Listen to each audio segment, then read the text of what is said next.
பெருமைக்குரிய அறிஞர் பெருமக்களே, நம்முடைய கவிஞர் பேரா எழுதிய கூழாங்கற்கள் நூல் வெளியீட்டு விழா இப்பொழுது தொடங்குகிறது.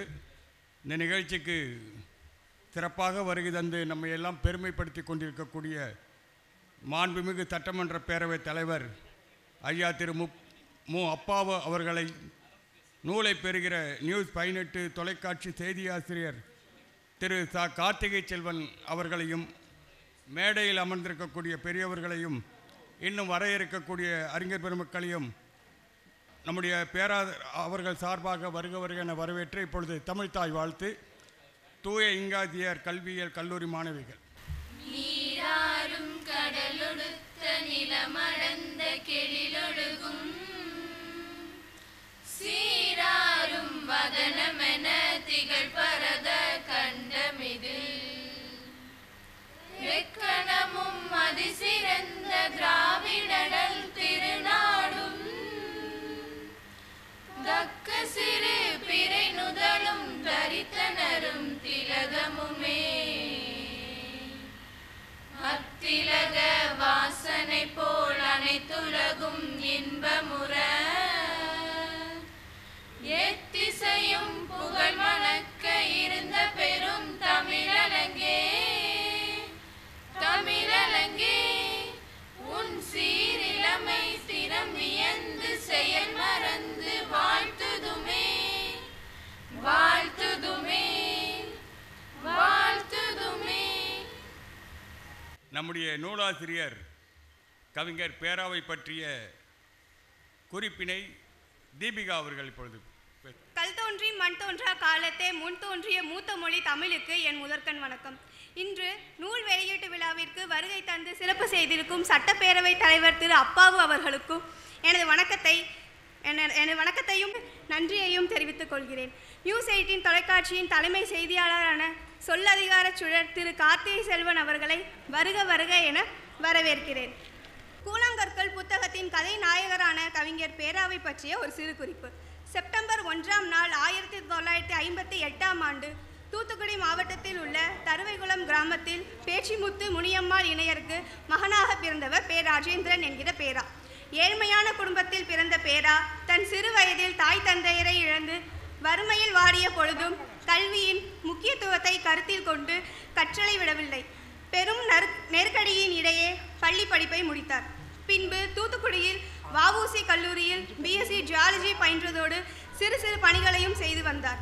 இத்துடன் இல்லாமல் தனது இளமை பருவத்தில் பேச்சாற்றலினால் பல்வேறு கவிதை போட்டிகளில் கலந்து தன்னுடைய திறமையை வெளிக்காட்டினார். 1997ஆம் ஆண்டு போட்டித் தேர்வின் மூலம் திருநெல்வேலி மாவட்டத்தின் ஆட்சித்தலைவர் அலுவலகத்தில் டிஎஸ்ஓ ஆக பேராவின் அரசு பணி அத்தியாயம் தொடங்கியது. அதே ஆண்டு டிரைவர் பி முருகன் ராதா தம்பதியரின் மகளான மாரியம்மாளை மணமுடித்து தீபன் என்கிற புதல்வனை பெற்றார். பின்பு 2000 பாளை தாலுகாவில் பணி நியமனம், 2002 பதவி உயர்வு பெற்று ரெவென்யூ இன்ஸ்பெக்டராக விகே புதூர் தாலுகாவில் பணி, மேலும் ஆர்டிஓ ஆக, மைன்ஸ் அதிகாரியாக, டெப்யூட்டி தாசில்தாராக அவர் ஆற்றிய பணி அனைத்தும் சிறப்பு. இதற்கிடையில் உடல்நிலை சீரின்மையால் துவண்ட பொழுது மனம் மாற்றத்திற்காக அவர் எடுத்த கருவி தமிழ். அவருடைய எழுத்தாற்றல் தூண்டுகோலாகவும் தமிழ் ஊண்டுகோலாகவும் அவர் மீண்டும் வர இருந்தது. 2016 ஆலங்குளம் தாலுகாவின் சப்ளை ஆஃபீஸராக பணியாற்றி ஓய்வு பெற்றார். அரசு பணியில் இருந்து ஓய்வு பெற்ற பேரா தமிழ் பணியில் முழு மூச்சாக செயல்பட்டார். இன்றளவும் செயல்படுகிறார்.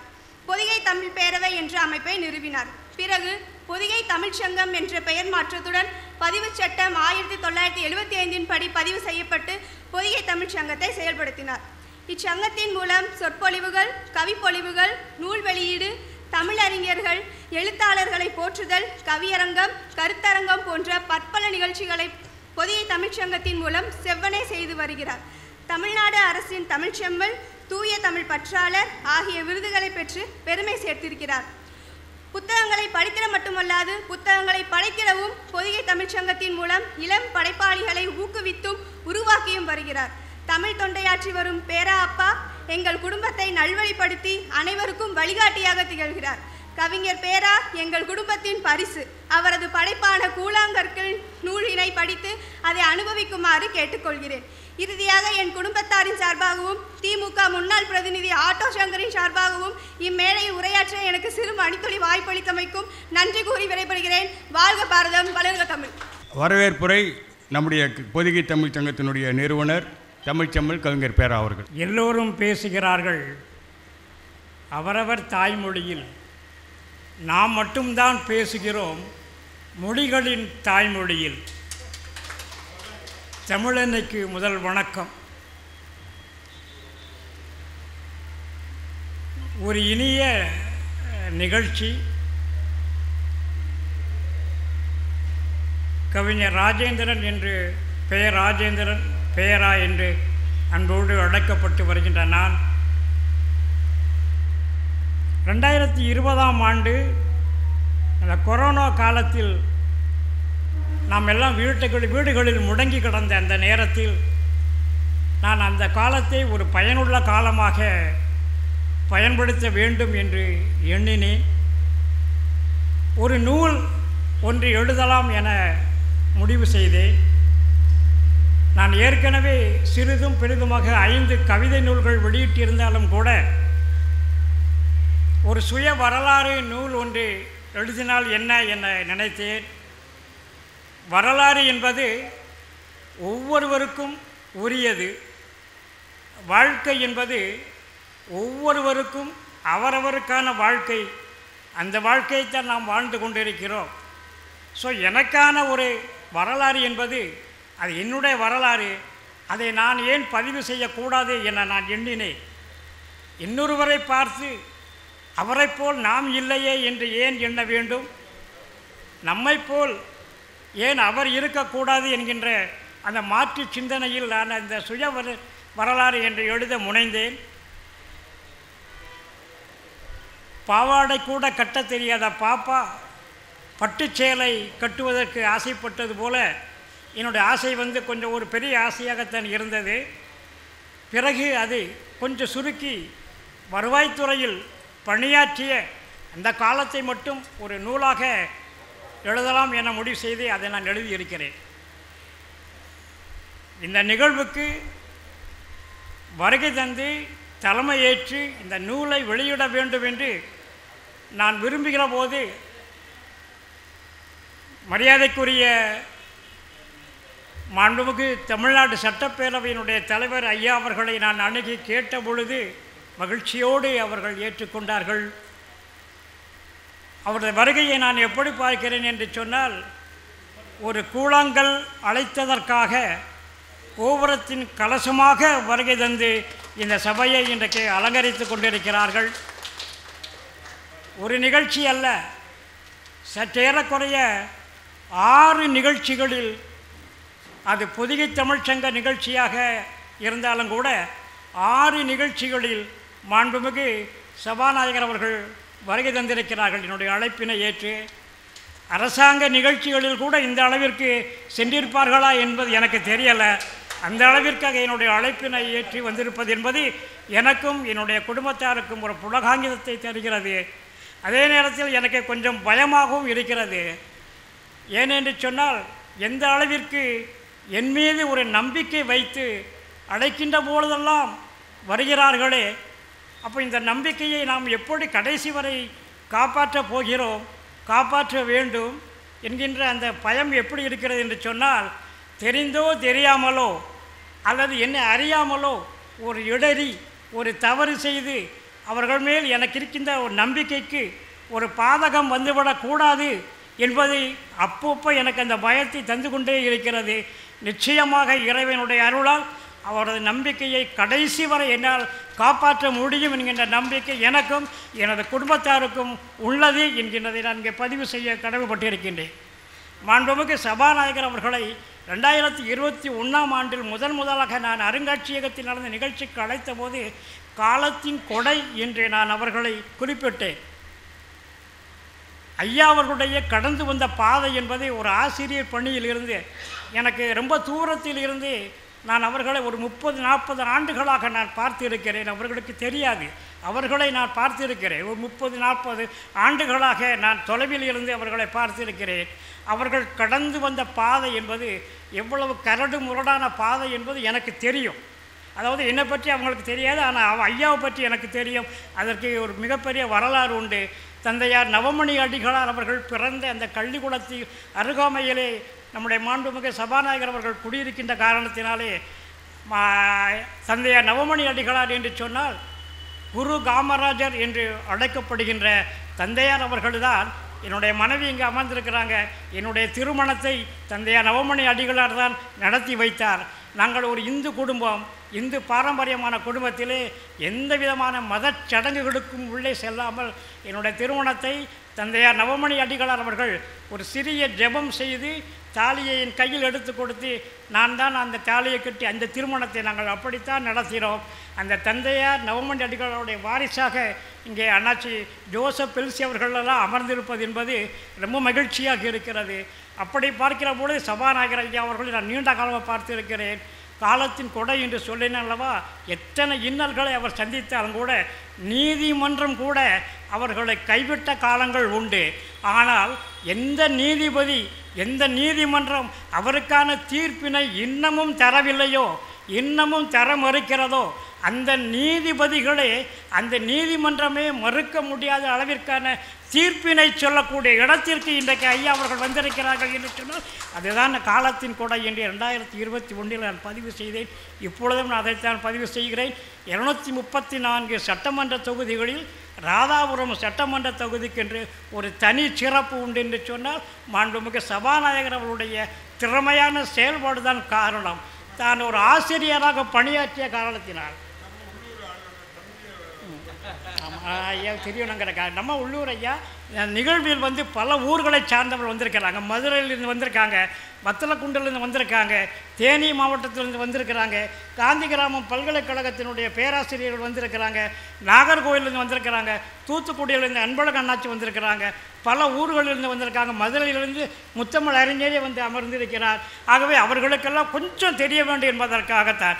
ஏனென்று சொன்னால் இந்த ராதாபுரம் தொகுதியை ஒரு காலத்திலே அது ஒரு பஞ்சமான மாநிலம், ஒரு தாலுகா, நீர்பிடிப்பில்லாத தாலுகா. இந்த மாவட்டத்தில் ஒரு பாலை நிலம் என்று சொன்னால் அது ராதாபுரத்தை தான் சொல்லுவார்கள். அந்த ராதாபுரம் இன்றைக்கு ஒரு சொர்க்க பூமியாக ஐயா அவர்களுடைய தீவிர முயற்சியினால் இன்னும் ஓராண்டிற்குள்ளாக அந்த பகுதியில் இருக்கின்ற அத்தனை பெண்களும் தங்களுடைய சமையல் அறையில் குழாயை திருப்பினால் தாமிரபரணியுடைய தண்ணீர் அவர்கள் வீடுகளுக்கே சேருகின்ற அளவிற்கு ஒரு மிகப்பெரிய திட்டத்தை வகுத்து அந்த ராதாபுரத்தை சொர்க்க பூமியாக ஆக்கி கொண்டிருக்கிறார்கள். 234 சட்டமன்ற தொகுதிகளில் இல்லாத அளவிற்காக அனைத்து பள்ளிகளிலும் ஸ்மார்ட் வகுப்புகளை தன்னுடைய சட்டமன்ற நிதியில் இருந்தும் தன்னுடைய சொந்த பணத்திலிருந்தும் உருவாக்கி தான் ஒரு ஆசிரியர் என்பதை நிரூபித்து கொண்டிருக்கிறார்கள்.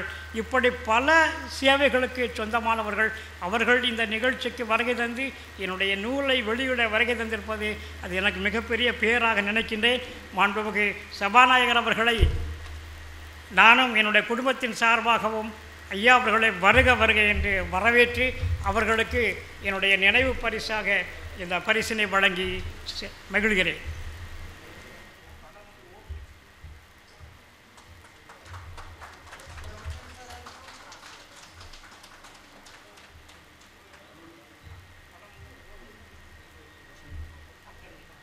தொலைக்காட்சியினுடைய செய்தி ஆசிரியர் மரியாதைக்குரிய கார்த்திகை செல்வன் அவர்கள் இந்த நிகழ்ச்சிக்கு வருகை தந்திருப்பது என்பது ஒரு கூடுதல் சிறப்பையும் இந்த சபைக்கு ஒரு அழகையும் தந்து கொண்டிருக்கிறது. திருவாளர் கார்த்திகை செல்வன் அவர்கள் நேற்று நேர்பட பேசியவர், இன்றைக்கு சொல்லதிகாரம் படைத்து கொண்டிருக்கிறார். தமிழ்நாடு முழுவதும் அவரை அறியாதவர்கள் இல்லை. தனக்கென ஒரு சிறப்பான பாதையை அமைத்து கொண்டு தனி நபராக தன்னந்தனி நபராக மட்டுமல்ல ஒரு மிகப்பெரிய பின்னணியோடு இன்றைக்கு வலம் வந்து கொண்டு இருக்கிறார்கள். அவர்களை கார்த்திகை செல்வன் அவர்கள் பிடிப்பது என்பது மிகவும் சிரமமானது. மாண்புமிகு சபாநாயகர் அவர்கள் சொன்னார்கள், எப்படி கார்த்திகை செல்வனை நீங்கள் பிடித்தீர்கள் என்று கேட்டார்கள். அந்த அளவிற்கான ஒரு மிகப்பெரிய அவருடைய ஷெட்யூல் என்பது தமிழ்நாடு முழுக்க அவர் எந்த ஒரு நிகழ்ச்சிக்குமே நான் அறிய எந்த ஒரு தனிப்பட்ட நபருடைய நிகழ்ச்சிக்கோ தனியாரின் நிகழ்ச்சிக்கோ சென்றதாக நான் பார்க்கல. ஆனால் இந்த நிகழ்ச்சிக்கு, என்னுடைய நிகழ்ச்சிக்கு அவர்கள் வருகை தந்திருக்கிறார்கள் என்று சொன்னால், மாண்புமிகு சபாநாயகர் அவர்களுடைய கலந்து கொள்கின்ற இந்த நிகழ்ச்சியிலே அவர்கள் கலந்து கொண்டிருக்கிறார்கள் என்று சொன்னால் நான் அவர்கள் பெரிதும் பாராட்ட கடமைப்பட்டு இருக்கின்றேன். நான் ஒரு பழக்கம் வச்சிருக்கிறேன். இரவு நேரத்தில் நாம் எங்கே இருந்தாலும் சரி, சரியாக 7:50க்கு என்னுடைய வீட்டிற்குள் நுழைந்து விடுவேன். அது இங்குள்ள அத்தனை பேருக்கும் தெரியும். எந்த நிகழ்ச்சியில் இருந்தாலும் கூட 7:50க்கு நான் என்னுடைய வீட்டுக்குள் சென்றுவிடுவேன். நான் 7:50க்கு ஏன் செல்கிறேன் என்பதை திரு கார்த்திகை செல்வன் அவர்கள் புரிந்து கொள்வார்கள் என்று நினைக்கின்றேன். அந்த அளவிற்கான ஒரு ஈடுபாடு. நான் மட்டுமில்லை, இதோ நின்று கொண்டிருக்கிறான் என்னுடைய பையன் கார்த்திகை செல்வனுடைய ரசிகன் தான். என்னுடைய மனைவி, எல்லோரும் குடும்பத்தோடு அமர்ந்து அந்த சொல்லதிகார நிகழ்ச்சியை நாங்கள் பார்த்து ரசிப்போம். அப்படி பார்த்து ரசித்து உள்ளத்தில் இடம்பெற்றிருக்கின்ற மரியாதைக்குரிய கார்த்திகை செல்வன் அவர்கள் இந்த நிகழ்ச்சிக்கு வருகை தந்திருப்பது ஒரு மிகச்சிறப்பு. அவர்களையும் வருக என்று அழைத்து அவர்களுக்கும் என்னுடைய இந்த நினைவு பரிசினை வழங்கி சிறப்பு செய்கிறேன்.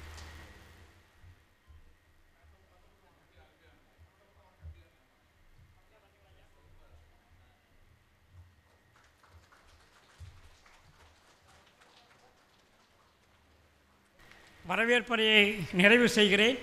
நிகழ்ச்சிக்கு வருகை தந்து மேடையை அலங்கரித்து கொண்டிருக்கின்ற ராதாபுரம் ஒன்றிய கழகத்தினுடைய செயலாளர், மரியாதைக்குரிய என்னும் நெஞ்சில் இடம்பெற்றிருக்கின்ற அண்ணாச்சி ஜோசப் பெல்சி அவர்களையும், அண்ணாச்சி ராஜன் அவர்களையும், மற்றும் இந்த நிகழ்ச்சிக்கு வருகை தந்திருக்கின்ற பல ஊர்களிலிருந்து வந்திருக்கின்ற நேரத்தினுடைய அருமை கருதி அத்தனை பேரையும் நான் சொன்னதாக ஏற்றுக்கொண்டு அத்தனை பேரையும் வருக என்று வரவேற்று விடைபெறுகின்றேன். நன்றி, வணக்கம். இப்பொழுது கவிஞர் பேரா அவர்கள் எழுதிய கூழாங்கற்கள் நூலினை மாண்புமிகு சட்டப்பேரவைத் தலைவர் ஐயா திரு மு. அப்பா அவர்கள் வெளியிட நியூஸ் 18 தொலைக்காட்சி செய்தி ஆசிரியர் திரு கார்த்திகை செல்வன் அவர்கள் பெற்றுக்கொள்கிறார்கள்.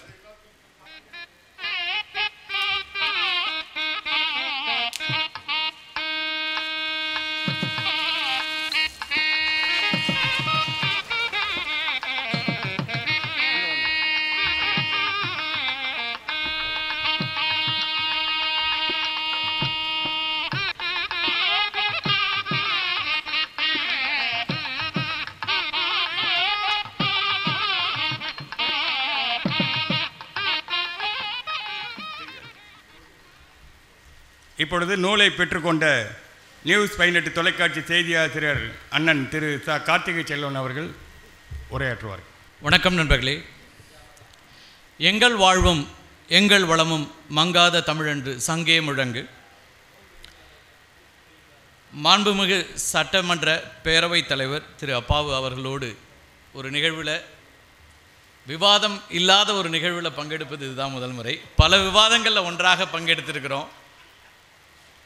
பல நேரங்களில் எதிர்நிலையிலிருந்து கேள்வி கேட்க வேண்டிய இடத்தில் நான் இருந்திருக்கிறேன்.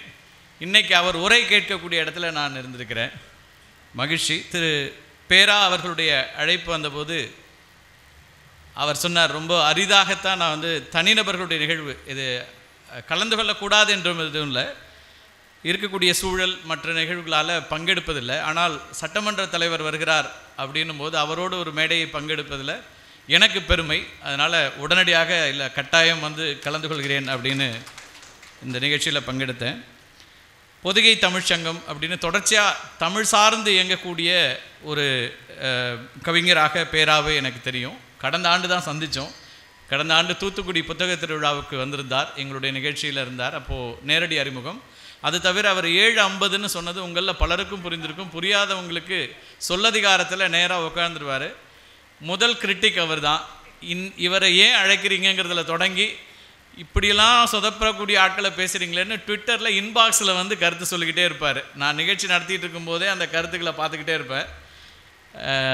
என்னை சேர்வதற்கு அப்படி ஒரு வழி வச்சுருக்காரு. ட்விட்டர் இன்பாக்ஸை ஒன்றுமே பண்ண முடியாது. அதனால் அவருடைய அந்த விமர்சனங்கள் இல்லாத விவாதங்களே ஒரு நாளும் இல்லை அப்படின்னு சொல்லலாம். நான் அந்த நிகழ்ச்சியை நடத்தலைன்னாலும் வேறு தம்பிகள் தங்கைகள் நடத்தும் போதும் அதற்கான விமர்சனங்கள் வந்து கொண்டே இருக்கும். அந்த வகையில் பேரா தொடர்ச்சியாக சொல்லதிகாரத்தின் ஒரு முதல் நேயர் அப்படிங்கிறதுனால அதையும் மதிக்க வேண்டிய இடத்தில் நான் அவருக்கான ஒரு நான் திருப்பி செலுத்தக்கூடிய ஒரு கடமை அப்படிங்கிற அடிப்படையிலும் இந்த நிகழ்ச்சியை பார்க்குறேன். திருநெல்வேலி எப்போதுமே எனக்கு ரொம்ப மனசுக்கு நெருக்கமான ஒரு நகரம் தான். தமிழ் சமூகத்தின் இன்றைய 3400 ஆண்டுகள் பழமை வாய்ந்தது, தொன்மை வாய்ந்ததுன்னு இன்றைக்கி நம்ம அறிவியல் பூர்வமாக நிரூபிக்கிறோன்னா அதுக்கான எல்லா அடிப்படையும் இருக்கக்கூடிய ஒரு ஊர் திருநெல்வேலி. பொருணை நதி நாகரிகத்தை இன்றைக்கு நாம் அறிவியல் பூர்வமாக 3400 ஆண்டுகள் அப்படின்னு பெருமையோட, இன்னும் பல நூற்றாண்டுகள் பழமை வாய்ந்ததுனாலும் ஒரு மொழியை, அந்த மொழியினுடைய தொன்மையை 3 விஷயங்களால் அளவிட முடியும். அந்த அடிப்படையில் தொல்லியல் ஆய்வுகள், இலக்கிய சான்றுகள் எல்லாம் இருக்கக்கூடிய ஒரு இடத்துல இருந்து இந்த தாமிரபரணி நதிக்கரை அப்படிங்கிறது தமிழர் நாகரிகத்தினுடைய மூத்த ஒரு நாகரிகம். இங்கே தொடங்கி இங்கே இருக்கக்கூடிய மக்களுடைய அன்பு எல்லோருக்கும் தெரிந்தது, இங்கே இருக்கக்கூடிய மக்களுடைய பாசம் எல்லோருக்கும் தெரிந்தது. தொன்மை, தமிழ்நாட்டினுடைய அல்லது தமிழர்களுடைய தொன்மையை அறியக்கூடிய ஒரு இடம் அப்படிங்கிறதுனாலே எனக்கு எப்போவுமே திருநெல்வேலி, தூத்துக்குடி, ஆதிச்சநல்லூரில் தொடங்கி சிவகலை, இப்போ கொற்கை வரைக்கும் நான் பல்வேறு ஆய்வுகளை மேற்கொண்டிருக்கிறேன். சிவகலையில் கிடைத்த ஒரு நெல்மணி இன்றைக்கி நம்முடைய வரலாற்றை சொல்லக்கூடியதாக மாறி இருக்கிறது அப்படிங்கிறது பெருமைக்குரிய ஒன்று.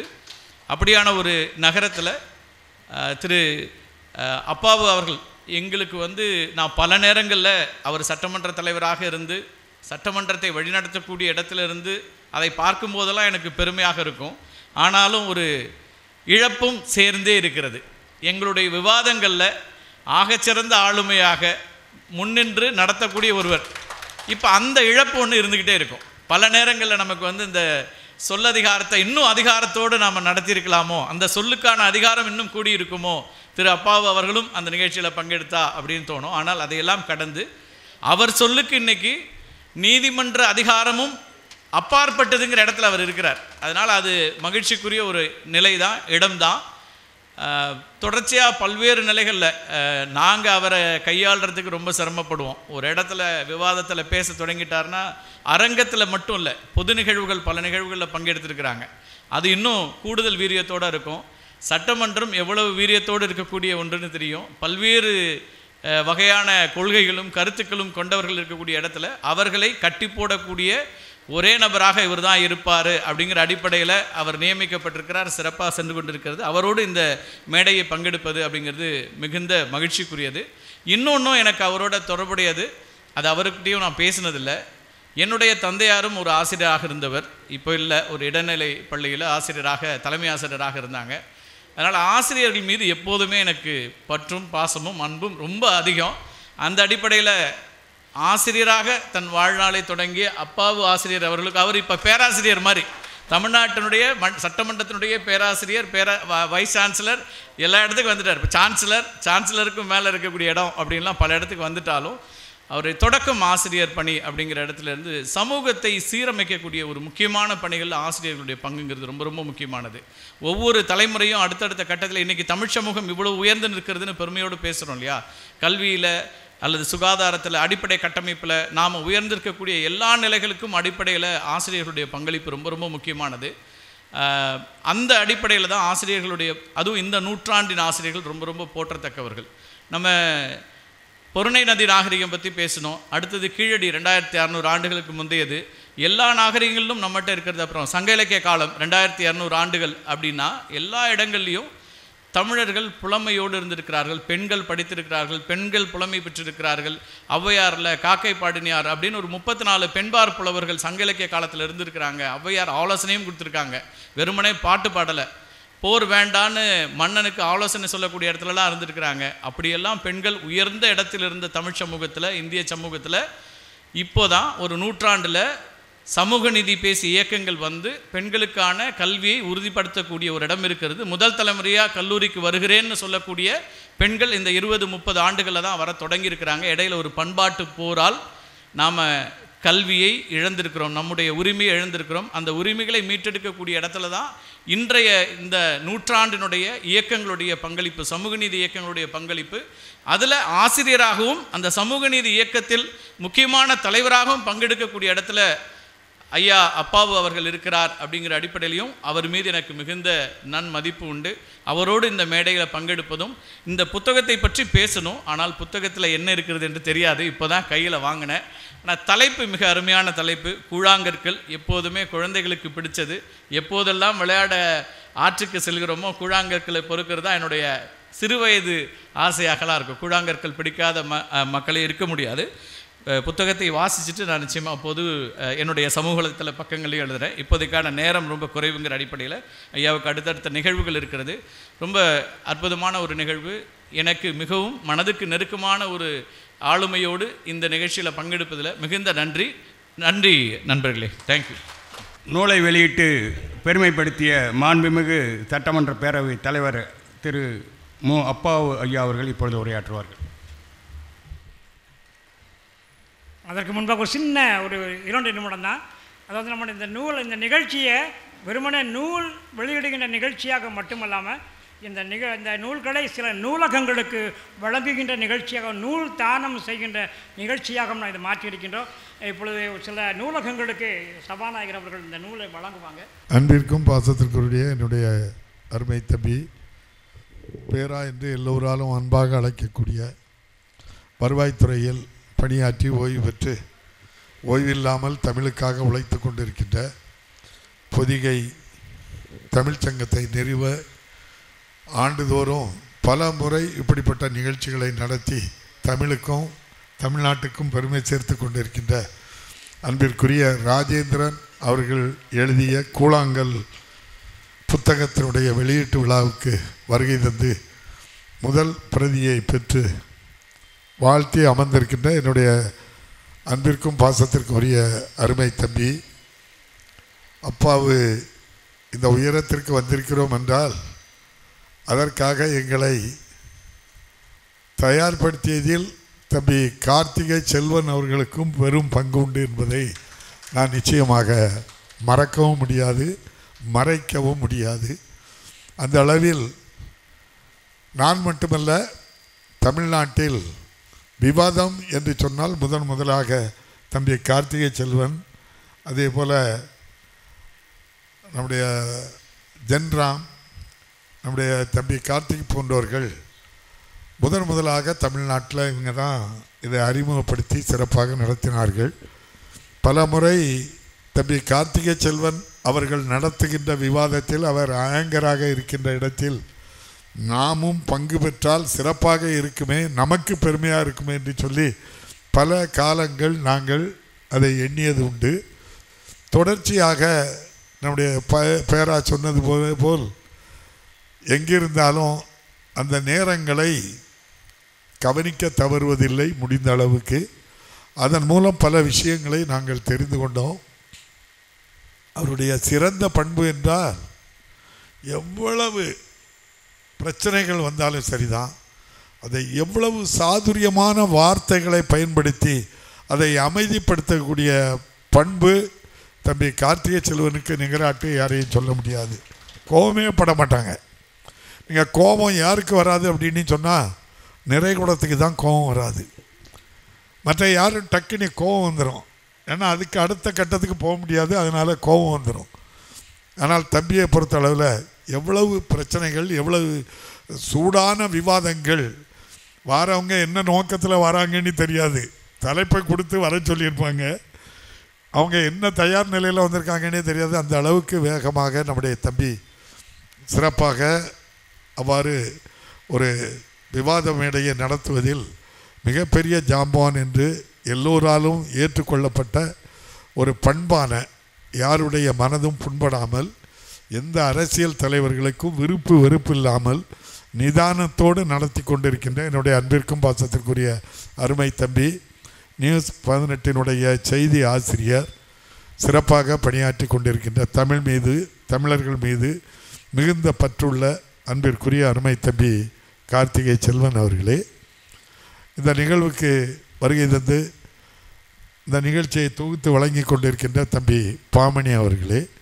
நிகழ்ச்சிக்கு வருகை தந்திருக்கின்ற சுதர்சன் அவர்களே, அன்பிற்குரிய மதிவாணன் அவர்களே, தேனி சுப்பிரமணியன் அவர்களே, அன்பிற்குரிய அன்பழகனார் அவர்களே, ஷாஜகான் அவர்களே, தம்பி களக்காடு நகர்மன்றத்தினுடைய துணைத் தலைவர் தம்பி ராஜன் அவர்களே, ராதாபுரம் மேற்கு ஒன்றிய செயலாளர் தம்பி ஜோசப் பெல்சி அவர்களே, களக்காடு தம்பி கனியப்பன் அவர்களே, கொம்பையா அவர்களே, காட்வீன் அவர்களே, திரளாக வருகை தந்திருக்கின்ற இலக்கியத்தின் மீதும் தமிழ் மீதும் மிகுந்த பற்று கொண்டிருக்கின்ற எழுத்தாளர்கள், ஆசிரியர்கள் உட்பட பத்திரிகை நண்பர்கள், தொலைக்காட்சி ஊடகங்களுடைய நண்பர்கள் உட்பட அனைவருக்கும் இந்த காலை வேளையிலே என்னுடைய அன்பான வணக்கத்தை தெரிவித்துக் கொள்கின்றேன். இந்த நிகழ்ச்சிக்கு தம்பி வருவாங்களான்னு எனக்கு நான் முழுமையாக தம்பி கார்த்திகை செல்வன் வருவாங்கன்னு நான் எதிர்பார்க்கலை. இந்த காலையிலே தம்பிக்கும் நெருக்கமானவர் தான் என்னுடைய உதவியாளராக இருக்கின்றார். தம்பி பத்திரிகையில் இருந்த கணபதி அவர்களை அழைத்து, தம்பி பெயர் போட்டிருக்கு, பேராக என்னை கூப்பிட்ருக்காங்க, வாராங்களான்னு கேளுங்க, வந்தால் எத்தனை மணிக்கு குறித்த நேரத்துக்கு வருவதாக சொல்லியிருக்கிறாங்க, அந்த டைமை கரெக்ட் பண்ணணும், அதுக்காக அது என்னென்னு செக் பண்ணி சொல்லுங்கள் தம்பின்னு சொல்லும்போது தான் வாராங்க. திருச்செந்தூர் கோயிலே ஆலயத்திலே வழிபட்டு கொண்டு இருக்கின்றார்கள், குறித்த நேரத்தில் வந்து விடுவார்கள் என்றார்கள். அதன் பின்பு தான் பேரா அவர்களிடம் எப்போது ஆரம்பிக்கின்றீர்கள் என்றேன். 11 மணிக்கு வருவதாக சொன்னார்கள்.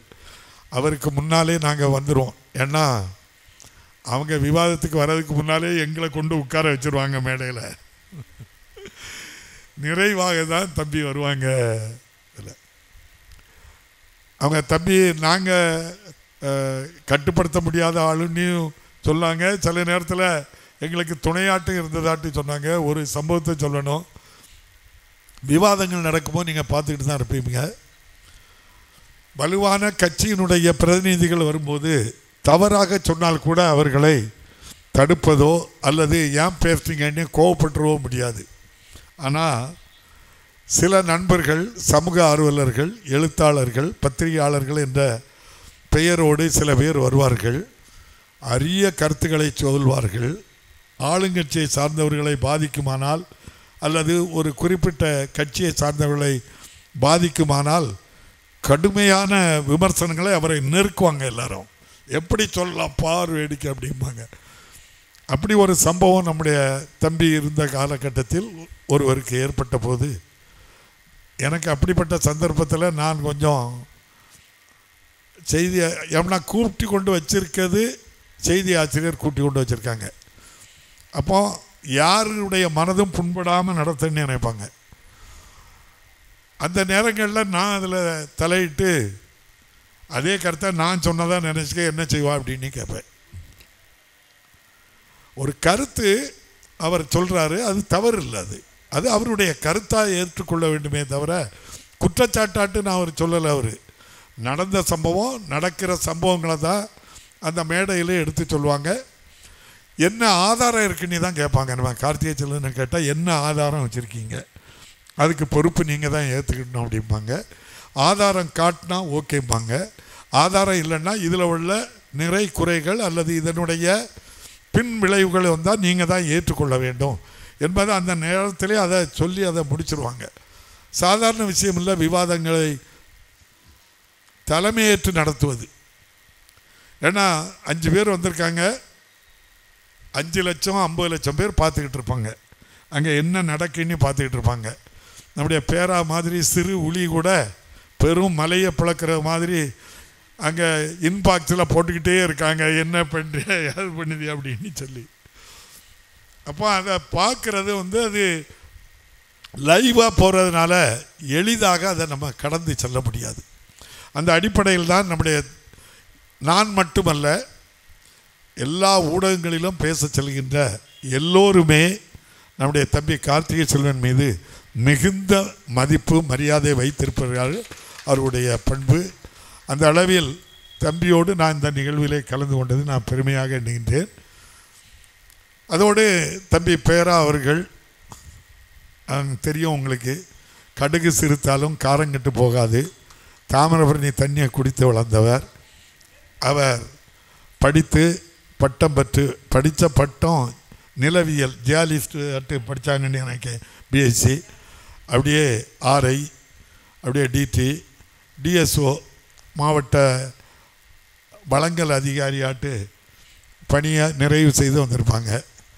ஆனால் அவங்ககிட்ட கேட்டேன், கூழாங்கல் இன்னும் எதுக்கு பேர் வச்சுருக்கிய? அவங்கள பற்றி நான் என்ன பணியாற்றினேன், வருவாய்த்துறைக்கு என்னென்ன பணியை செய்திருக்கின்றேன், வருவாய்த்துறையினுடைய பணி என்ன என்பதை பெருமையாக குறிப்பிட்டிருக்கேன்.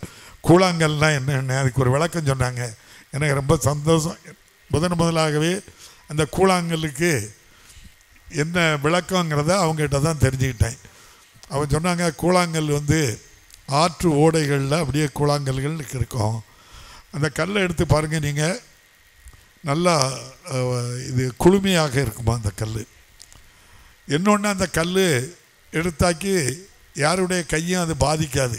சின்ன குழந்தைகளை வர எல்லாரும் அந்த கூழாங்கல்லை எடுத்து என்ன செய்யலாம், நீங்கள் விளையாடலாம். அந்த அளவுக்கு அது ரொம்ப சேஃபாக இருக்கும்.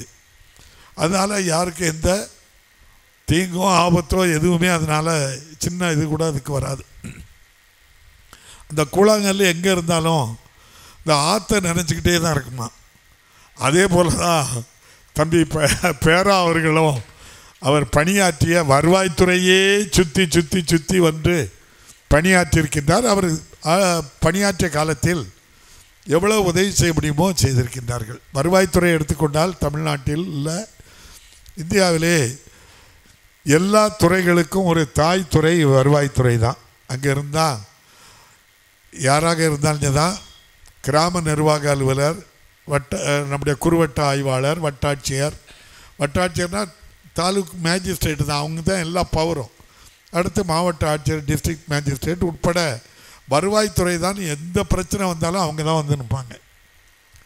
எந்த ரிப்போர்ட்டு கேட்டாலும் எவ்வளோ பிரச்சனைனாலும் அது யாருன்னே வருவாய்த்துறை தான் போய் ஐடென்டிஃபை பண்ண. இவர் இந்த ஊருக்காரரு, யார் மகன், என்ன பிரச்சனை, எல்லாமே அவங்கக்கிட்ட தான் அந்த ரெக்கார்டுகள் இருக்கும்.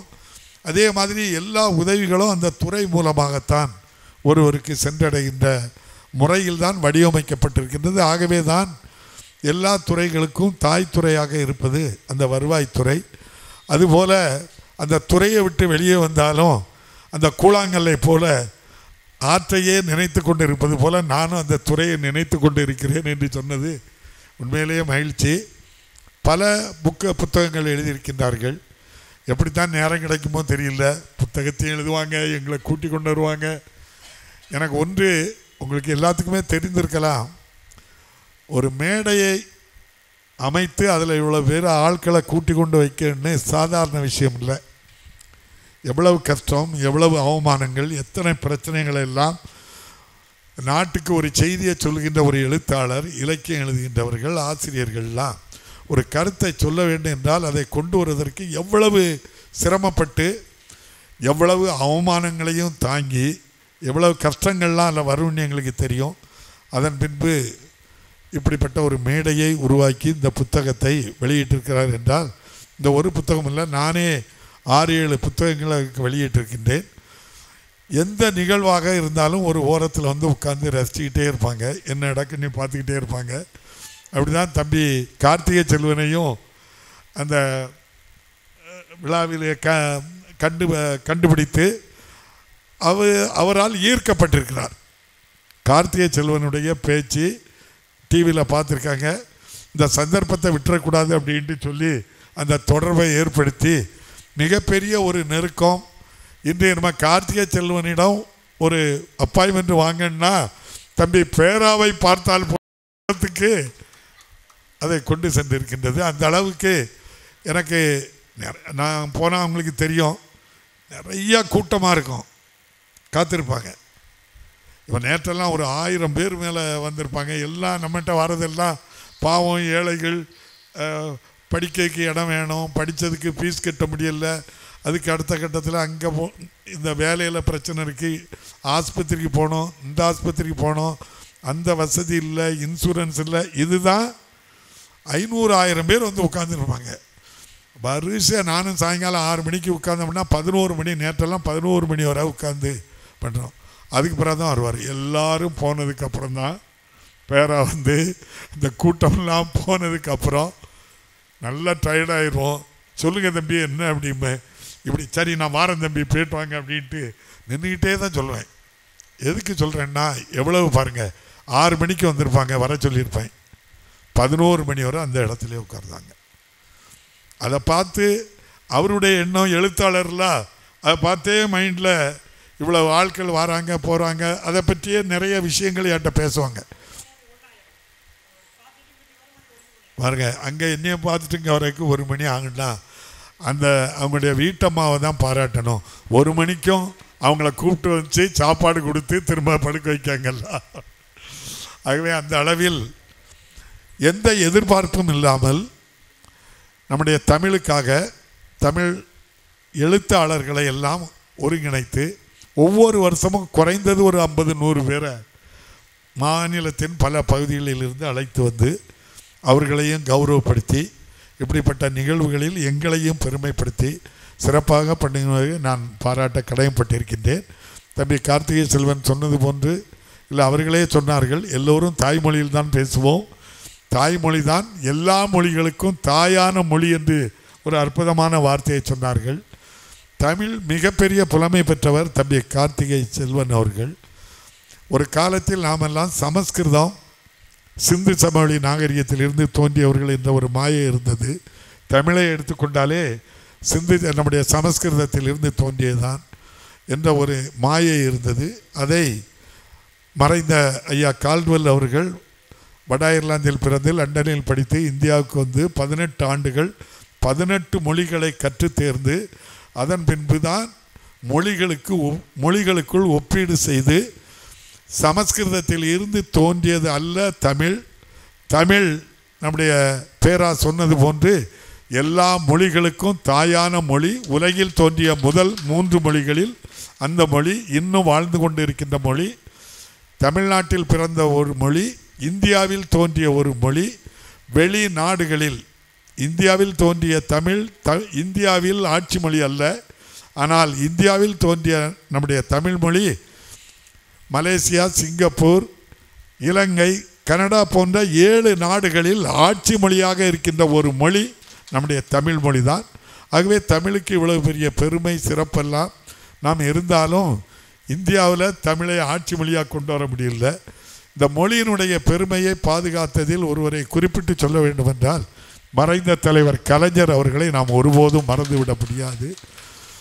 அந்த அளவுக்கு வள்ளுவர் மீது பற்றும் பாசம் கொண்டவர். ஐயன் திருவள்ளுவருக்கு சிலை அமைத்தவர், குறளோவியம் தந்தவர், வள்ளுவர் கோட்டத்தை தந்தவர். இன்றும் தமிழ் மக்களிடம் வாழ்ந்து கொண்டு இருக்கின்ற ஒப்பற்ற தலைவர் மறைந்த தலைவர் கலைஞர் தமிழுக்காக ஆற்றியதன் பணியினுடைய விளைவாகத்தான் இந்தியாவிலே ஒரு மொழி செம்மொழி அந்தஸ்து முதலாக பெற்றது என்றால் 2004ஆம் ஆண்டு தமிழ் மொழிக்குத்தான் முதலாக அந்த செம்மொழி அந்தஸ்து பெறப்பட்டது.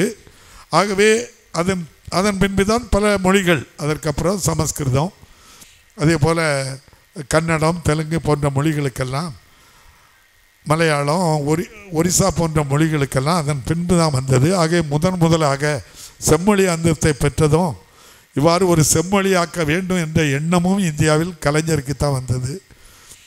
அவருடைய அருமை புதல்வர் இன்றைய முதல்வர் மு க ஸ்டாலின் அவர்கள் அவர் வழியில் வந்த காரணத்தினால் நம்முடைய தம்பி கார்த்திகை செல்வன் சொன்னது போன்று சிவகலையில் உள்ள ஒரு நெல்மணியை வைத்து இது 3500 ஆண்டுக்கு முன்னால் உள்ளது என்று சொல்லவில்லை.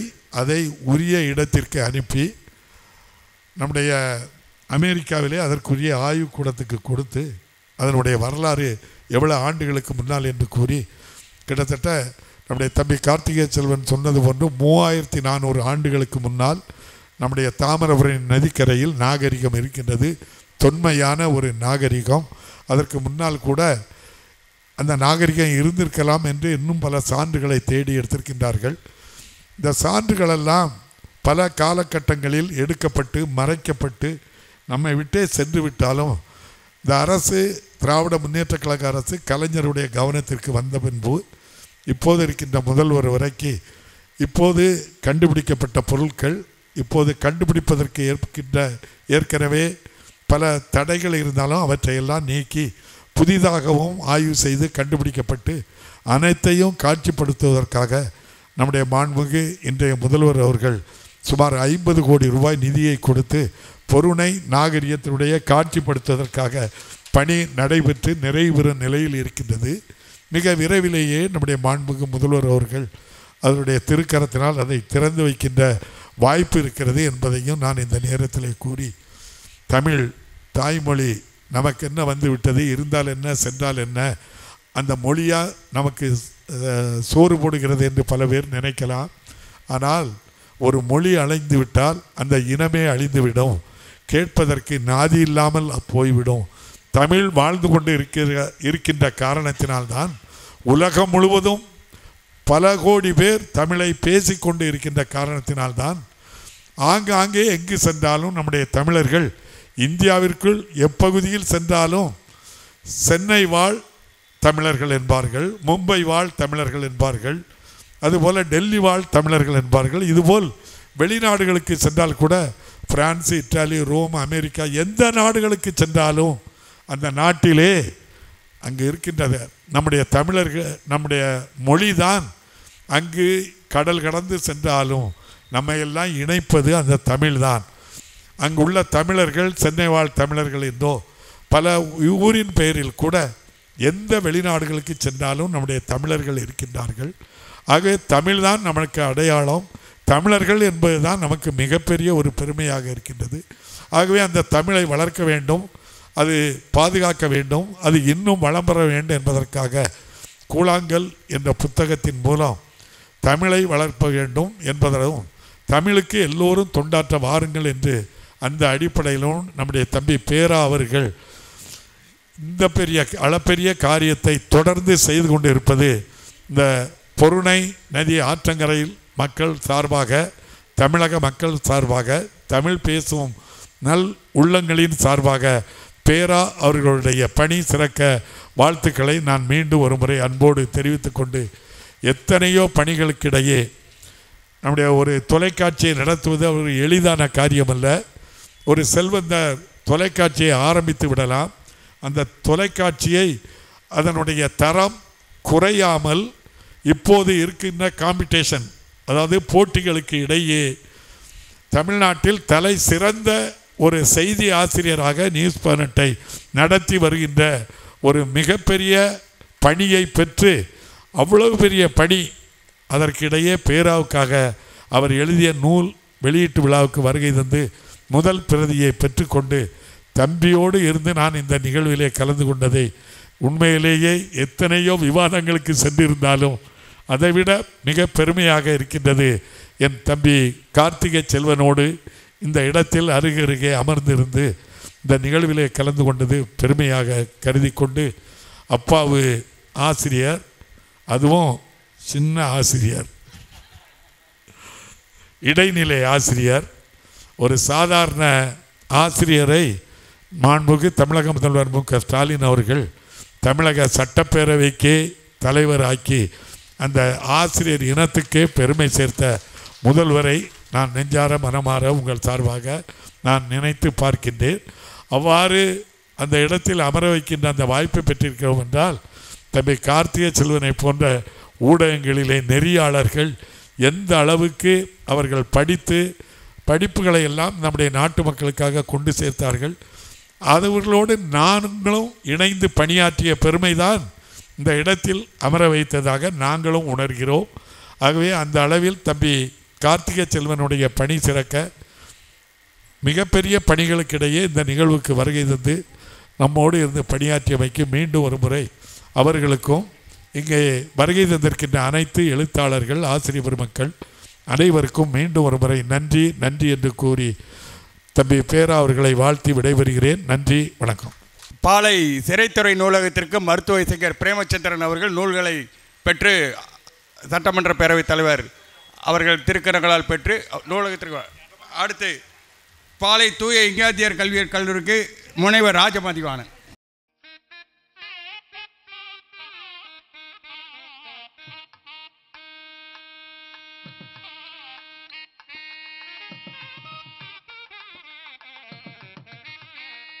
மதுரை கலைஞர் நூற்றாண்டு நூலகத்திற்கு திண்டுக்கல் ஷாஜகான் அவர்கள் நூல்களை பெற்று வழங்குகிறார்கள்.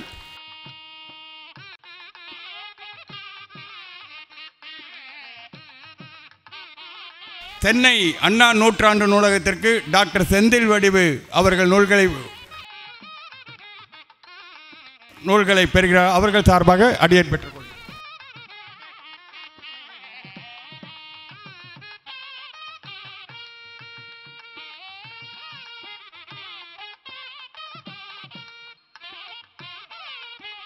இங்காத்தியார் கல்வியியல் கல்லூரி சார்பாக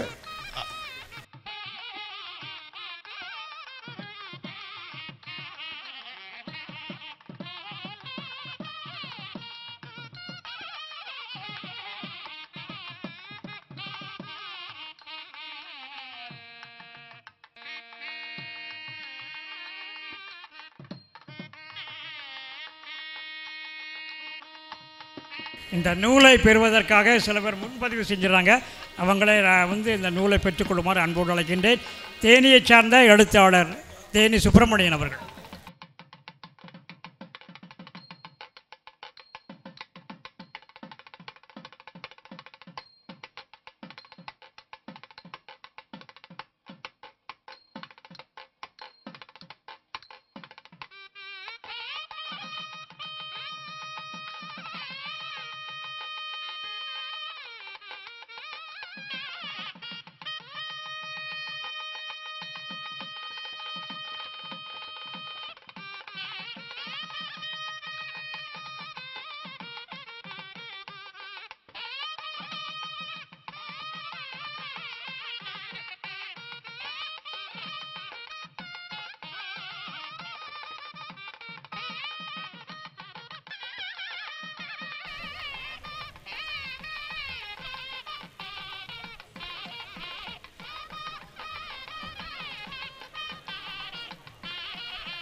அனைவருக்கும் இனிய வணக்கம்.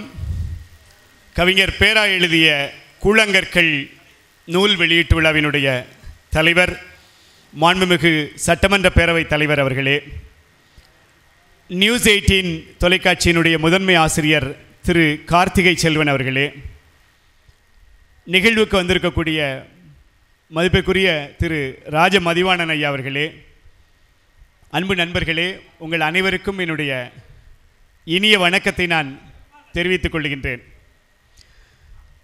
இந்த நிகழ்வு ஒரு குறிப்பிடத்தகுந்த நிகழ்வாக இந்த நிகழ்வை நான் பார்க்கின்றேன். திரு கார்த்திகை செல்வன் அவர்கள் ஊடகத்தினுடைய நேர்மை குரலாக திகழக்கூடியவர்கள். நம்ம என்னென்ன வினாவெல்லாம் எழுப்ப வேண்டும் என்று நினைத்து கொண்டிருக்கின்றோமோ அந்த வினாவை எல்லாம் நமக்கு முன்பாக கேள்வி கேட்கிறவர்களிடம் வினாக்களை எழுப்பக்கூடிய நல்ல தரமான ஊடகவியலாளர். அவர்களுடைய முன்னிலையிலே கூழாங்கற்கள் என்கிற இந்த நூலை பற்றிய ஒரு சில கருத்துக்களை மிகச் சுருக்கமாக நான் தருகின்றேன். கவிஞர் பேரா அவர்களுடைய கூழாங்கற்கள் என்கிற இந்த நூல் அவருடைய அரசு வாழ்க்கை, அதாவது அரசு பணியிலே அவர் இருந்தபோது மேற்கொண்ட நல்ல காரியங்கள், அதே போன்று சில சறுக்கல்களை அவர் இந்த இடத்திலே துணிச்சலோடு பதிவு செய்திருக்கிறார். அரசு ஊழியன் என்கிற பெருமிதம் என்றைக்கும் இன்று வரை அவரிடம் உண்டு. அதாவது மதிப்பிற்குரிய திரு செல்வன் தாசில்தார் அவர்கள் இங்கே இருக்கிறார்கள். அவங்க சொல்லுவாங்க, ரொம்ப கடினமான பணி என்பது எது என்று சொன்னால் வருவாய்த்துறையில் இருக்கக்கூடிய பணிதான் என்று சொல்லுவார்கள். ஏன்னா எந்த நேரத்தில் எந்த பணி எப்போது வரும் என்றெல்லாம் சொல்ல முடியாது. பசி, தூக்கம் இதெல்லாமே இருக்க முடியாது. அப்போது மிக துணிச்சலாக அவர் இந்த புத்தகத்திலே பதிவு செய்திருக்கிறார். வருவாய்த்துறை என்றால் என்ன, தாசில்தார் அப்படிங்கிற அந்த பொறுப்பை நமக்கு பார்க்கும்போது ஒரு மணிமகுடமாக தெரிந்து கொண்டிருக்கிறது. அவர்களுடைய சொந்த வாழ்க்கை எப்படிப்பட்ட வாழ்க்கையாக இருக்கும். அவர் சொல்லுவார், ஐயா சுகர் இல்லாமல் ப்ரெஷர் இல்லாமல் ஒருத்தர் இருந்தார்னா அவர் உண்மையான தாசில்தாராக இருந்திருக்க முடியாது என்று சொல்லுவார். அதே விஷயத்தை இன்றைக்கு அவர் இந்த புத்தகத்திலே பதிவு செய்திருக்கிறார். கலெக்டர் என்கிற ஒரு சொல்லுக்கான மாற்று சொல்லை அவர் இங்கே முன்வைக்கிறார். இது பற்றி நிறைய விவாதங்கள் தொடர்ந்து வந்து கொண்டே இருந்தாலும் கூட அவர் தன்னுடைய கருத்தை மாவட்ட ஆட்சித்தலைவர் என்று தமிழிலே அழகாக இருக்கிறது, ஆங்கிலத்திலே கலெக்டர் என்கிற சொல் சரிதானா என்று அவர் கேட்கின்றார். அவருக்கு பணிக்கு சேர்ந்த அந்த காலகட்டங்களில் இருந்து பவானிசாகரில் பயிற்சியில் இருந்த அந்த நேரம், மழை இரவு நாளிலே ஆட்சித்தலைவருடைய அலுவலகத்தில் இருக்கும்போது என்ன நடந்தது, இதில் முக்கியமான விஷயம் என்னன்னு கேட்டால், ரொம்ப சுவாரஸ்யமான ஒரு நடை. இந்த நடை ரொம்ப சுவாரஸ்யமான ஒரு சிறுகதையினுடைய நடையை இந்த புத்தகத்திலே அவர் மேற்கொண்டிருக்கிறார். மெய்ப்பு பார்க்கும்போது நான் இந்த புத்தகத்தை விரும்பி வாசித்தேன். இந்த புத்தகம் என்பது அவருடைய நீண்ட வாழ்க்கையினுடைய ஒரு சிறு கண்ணி என்று தான் சொல்ல வேண்டும். அந்த அடிப்படையில் அரசினுடைய நலத்திட்ட உதவிகளை கொண்டு செல்லக்கூடியவர்களாக தாசில்தார்கள் இருந்து கொண்டிருக்கிறார்கள். அவர்களுடைய தனிப்பட்ட வாழ்க்கை எப்படிப்பட்ட வாழ்க்கையாக இருந்து கொண்டிருக்கிறது, வீட்டுமனை பட்டா, பழங்குடி இனத்தை சார்ந்த அந்த மக்களுக்கு வீட்டுமனை பட்டா வாங்கி தந்ததிலே தொடர்ந்து குடும்ப உறவுகளை ஏற்படுத்துதல் வரை எல்லாவற்றையும் இந்த நூலிலே கூழாங்கற்களாக அவர் தந்திருக்கிறார். அதாவது மிகப்பெரிய மலை பெரிதா அல்லது கூழாங்கற்கள் பெரிதா என்று கேட்டால் கூழாங்கற்கள் தான் பெரிது என்று சொல்லுகிறார். சின்ன சின்ன கூழாங்கற்களால் ஆனது தானே பெரிய மலை. அந்த அடிப்படையிலே கவிஞர் பேரா அவர்களை வாழ்த்தி இன்னும் மிகப்பெரிய நூல்களை எல்லாம் நீங்கள் எழுத வேண்டும் என்று வாழ்த்தி விடைபெறுகிறேன். நன்றி, வணக்கம்.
பெரியவர்களே, நம்முடைய கவிஞர் பேரா அவர்கள் குடும்பத்தின் சார்பாக இந்த மலர் கிரீடத்தை அன்பு சகோதரர் கார்த்திகை செல்வன் அவர்கள் பேரா அவர்களுக்கு சூட்டி மகிழ்வார்கள். உங்களின் பலத்த கரவொலியோடு.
பெரியவர்களே, நம்முடைய கவிஞர் பேரா எழுதிய கூழாங்கற்கள் புத்தகம் 250 ரூபாய். இந்த அரங்கத்தில் 200 ரூபாய்க்கு பார்வைக்கு வைக்கப்பட்டிருக்கிறது. தேவைப்படுபவர்கள் 200 ரூபாய் கொடுத்து அந்த புத்தகத்தை வாங்கி பயன்பெறுமாறு கேட்டுக்கொள்கிறோம். அதே போல் வந்திருக்கிறவர்கள் அனைவருக்கும் ஒரு சிறிய சிற்றுண்டி ஏற்பாடு செய்யப்பட்டிருக்கிறது. அனைவரும் உணவருந்தி செல்லுமாறு அன்போடு கேட்டுக்கொள்கிறோம்.